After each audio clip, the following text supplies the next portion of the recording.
Before we even touch the banners themselves, it's worth slowing down for a second and looking at what kind of patch this actually is. Version 2.5 isn't just another routine update. It's one of those releases that quietly reshapes how a lot of rosters are going to look going forward.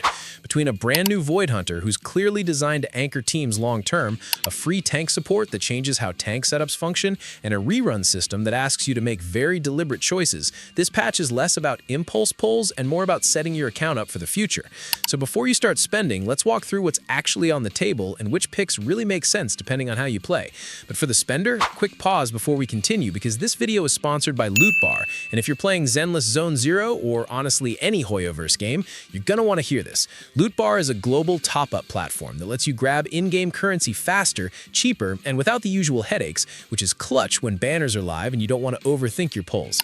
It's fully official, super easy to use, and the big selling point is the discounts. You can save a solid chunk compared to buying directly in-game, especially if you top up regularly. If you're planning to pull for upcoming characters or just want to stock up without burning your wallet, check the link in the description and give LOOTBAR a look. Now, let's get back into it. Once you move past the brand new releases, the second half of the patch 2.3 quietly shifts the conversation in a different direction, because this time the reruns aren't bundled together. Instead, you're choosing between Astra, Sanbi, and Alice, and that choice comes with a discounted first pull and a one-time guaranteed pickup that skips the usual 50-50. The only thing to keep in mind is that this pity sits on its own and doesn't carry over to the main limited banner, so it really is its own decision tree. Starting with Astra Zhao, she remains the safest and most universally flexible pick on the rerun. She's not just good, she's one of the few supports in the game whose kit genuinely boosts nearly any team you throw her into. At her core, she's built to elevate overall output, offering broad attack, damage, and crit damage buffs that apply across the entire squad, and she can stack them reliably through abilities like quick assists and chain attacks. What really sets Astra apart from most other supports is how multifaceted she is. She doesn't just buff damage, her ultimate also provides team-wide healing, bridging survivability and offense in content where sustain matters just as much as raw output. And that combination alone gives her long-term relevance, because so many comps benefit from both increased damage and increased survivability. One of her key strengths is how effortless her uptime on buffs can be. Once she enters her idyllic cadenza state, she essentially stays relevant without demanding complex rotations or tight inputs. She just keeps buffing while you play around her. That makes her very friendly for mid-level accounts who need utility without a steep learning curve. And that ease of use directly ties into her universal applicability.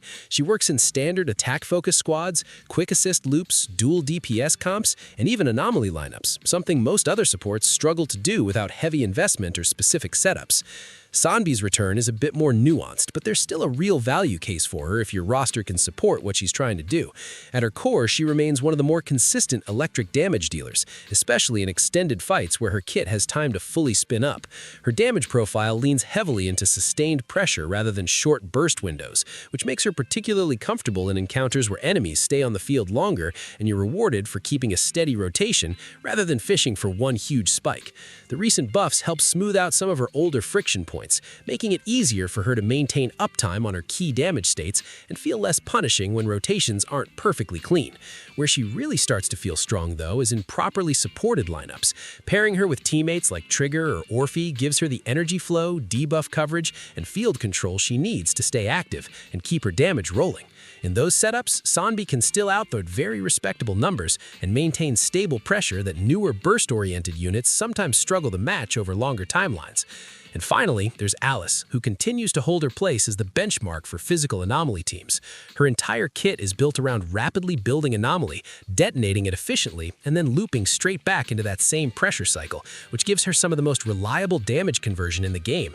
Where many anomaly units struggle with downtime or awkward reset windows, Alice keeps momentum almost constantly, making her output feel both high and stable rather than spiky and inconsistent. One of her biggest strengths is how well her damage scales with investment. As you improve her anomaly proficiency, energy flow, and disc quality, her numbers rise very cleanly without awkward diminishing returns. That's exactly why the upcoming disc set that directly boosts anomaly proficiency is such a big deal for her. It doesn't just add more damage, it tightens her whole loop, letting her build and trigger anomalies faster and more often. In practical terms, that means higher uptime, shorter setup windows, and stronger sustained pressure in longer encounters. Now that we've walked through what each of these rerun units actually brings to the table, mostly their strengths and the kinds of teams they really shine in, the real question becomes much simpler. Who actually makes sense to pull for your account right now, and why? My personal opinion is that if you don't already own Astra, she still stands out as the cleanest and safest investment. She adds immediate value to almost any roster, improves both damage and survivability, and doesn't lock you into narrow team requirements. She's the kind of character that makes everything you already own perform better, which gives her long-term usefulness to this date, even as the meta continues to shift. But if Astra is already sitting on your account, the priority changes. At that point, Alice, from my opinion, becomes the most meaningful next pickup. She offers something far more specialized, but also far more impactful, a top-tier physical anomaly DPS that continues to scale extremely well with new systems like the upcoming anomaly-focused disc set. And instead of spreading your power thin, Alice lets you build a flexible, high-ceiling teams that can carry demanding content with consistency. So the decision really isn't about chasing what's newest. It's about choosing whether your account needs broad flexibility or a specialized powerhouse. And in this patch, those answers line up very clearly, with Astra first and Alice second.